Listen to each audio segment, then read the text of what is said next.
Hello everyone, welcome to the platform of our classes. So today we will study on the topic constitution that you should know.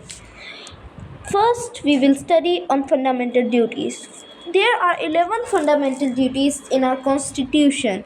First fundamental duty is to follow the constitution and respect the national anthem and national flag. पहली fundamental duty कहती है कि हमें अपने constitution को follow करना चाहिए और जो हमारे नेशनल एंथम है, राष्ट्रीय गान है और नेशनल फ्लैग राष्ट्रीय झंडा है उसे हमें रेस्पेक्ट करना चाहिए, उसकी हमें रेस्पेक्ट करनी चाहिए। Second, cherish in your heart the high idols that inspire the national movement. अपने दिल में चेरिश मतलब अपने दिल में रिस्पेक्ट और अच्छी भावना, हाई आइडल्स मतलब बड़े बड़े आइडल्स, बड़े लोग जिन्होंने नेशनल मूवमेंट मतलब स्वतंत्रता संग्राम में जो इंस्पायर किया था स्वतंत्रता संग्राम को, जैसे महात्मा गांधी और भगत सिंह, उनके लिए हमें रेस्पेक्ट और उनके लिए अच्छी भावनाएं रखनी चाहिए। Third, protect the sovereignty and unity and integrity of India.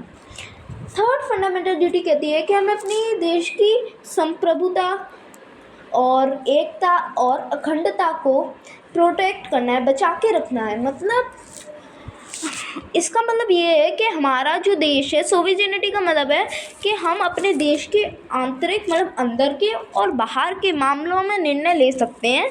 और यूनिटी मतलब आप सब जानते हैं, एक हम सब पूरे देश के नागरिक एक हैं। और इंटीग्रिटी का मतलब है कि सारे राज्य हमारे देश के खंड है, यूनियन है।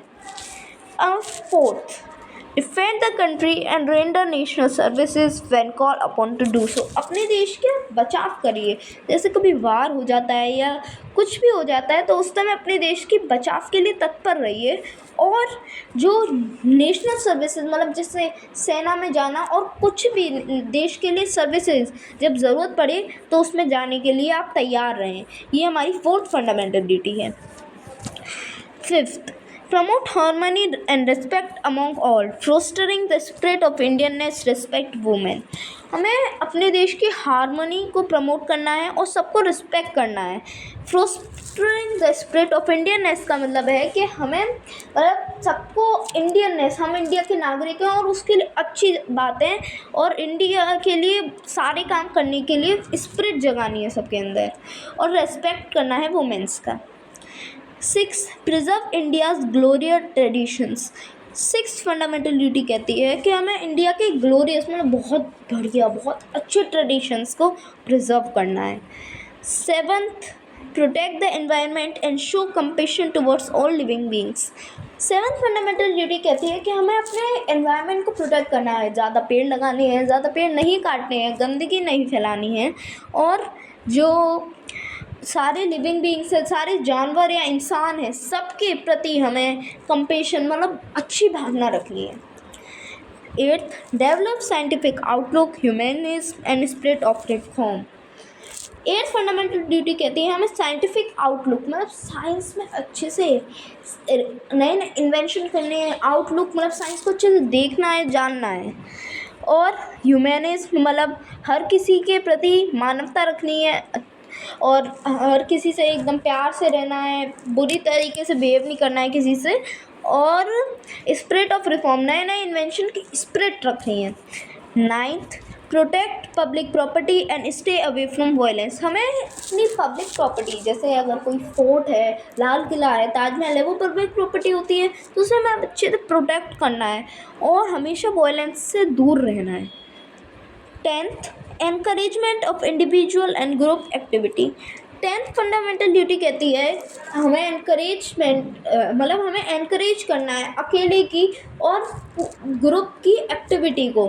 जैसे हम अकेले कोई एक्टिविटी कर रहे हैं तो उसे भी हमें एनकरेज करना है। कोई अकेला इंसान एक्टिविटी कर रहा है कुछ तो उसे हमें एनकरेज करना है। और पूरा एक ग्रुप कर रहा है या हम जिस ग्रुप में हम सब कर रहे हैं तो उसे भी हमें एनकरेज करना है, उनकी मदद करनी है और उनका हौसला बढ़ाना है।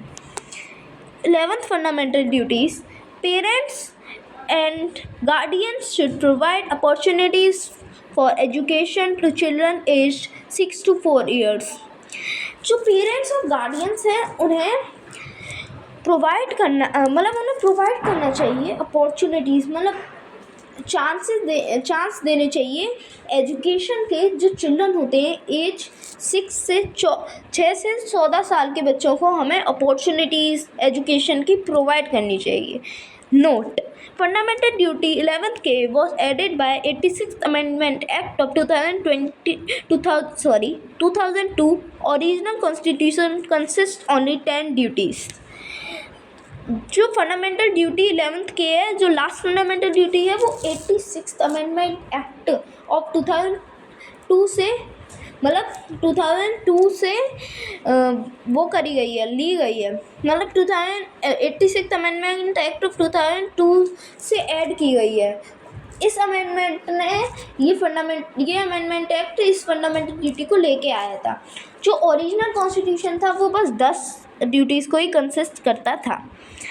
अब मेरा एक क्वेश्चन है मेरे पिछले पार्ट से, how many fundamental rights we have. मैंने पहले भी 3 पार्ट बना चुका हूँ मैं इस constitution that you should know पे, और ये चौथा पार्ट है। उसमें से मेरा एक क्वेश्चन है कि मैंने जो बताया है उन सब में से आप बताइए कमेंट सेक्शन में कि हमारे पास कितने फंडामेंटल राइट्स हैं और उनके नाम भी लिखिए। और हाँ, मैं आपको 86th अमेंडमेंट एक्ट के बारे में बता दूं तो ये अमेंडमेंट एक्ट जो था वो बच्चों की पढ़ाई के लिए बहुत फोकस करता है। मतलब उसने सरकार को कहा था इस अमेंडमेंट एक्ट के अकॉर्डिंगली गवर्नमेंट स्कूल का मतलब अच्छे से स्टार्ट हुए थे, वैसे तो थे पर अच्छे से स्टार्ट हुए थे, और सरकार को कंपलसरी कर दिया था 6 से 14 ईयर्स एज के बच्चों को पढ़ाना। आज के सेशन के लिए बस इतना ही। मैं उम्मीद करता हूँ कि आप सब अच्छे होंगे। Take care, tata, bye bye and love you all.